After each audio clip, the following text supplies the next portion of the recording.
도널드 트럼프 미국 대통령이 지난 8일 밤 한덕수 대통령 권한대행과 처음으로 통화하면서 대선 출마 의향을 직접 물어본 것으로 파악됐다.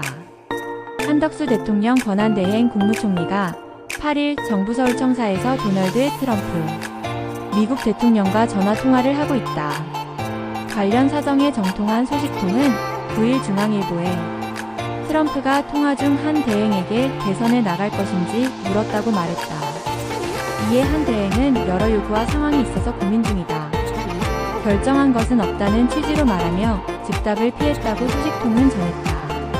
이 소식통은 특정 선택지에 무게를 두기보다는 대화를 매끄럽게 이어나가는 수준에서 짧게 문답이 오갔다고 설명했다. 통화가 이뤄진 날 오전 한 대행이 대통령 묵세 헌법재판관, 후보자 등을 지명한 이후 국민의힘을 중심으로 본격화한 대선 차출론이 한미 정상 간 첫 통화에서 화두로 등장한 건 이례적이라는 해석이 나온다.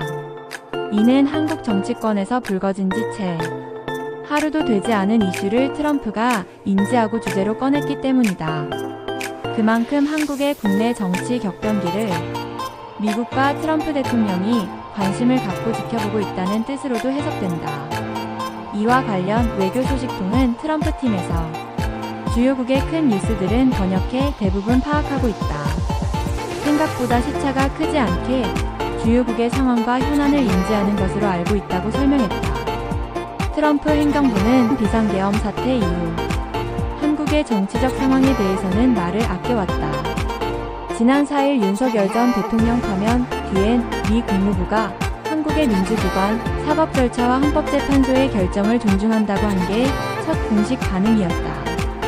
지난 8일 언론 브리핑에서 한국의 리더십 공백이 동맹에 미칠 영향을 묻자 테미 브루스 국무부 대변인은 한미 관계는 강력하며 한국이 규칙과 규범을 준수할 것으로 기대한다고만 했다. 전날 트럼프 대통령과의 28분간의 걸친 통화에서 한 대행은 조선, 액화천 연가스 LNG 및 무역 균형 등 3대 분야에서 미국 측과의 한 차원 높은 협력 의지를 강조했다. 한 대행은 통화 다음 날인 9일 페이스북에 올린 글에서 이날 발효된 미국의 상호관세와 관련해 보복관세로 강경 대응하는 나라도 있지만 한미 동맹을 안보동맹이자 경제동맹으로 격상시켜 나가는 것이 보다 슬기로운 해법이라고 밝혔다.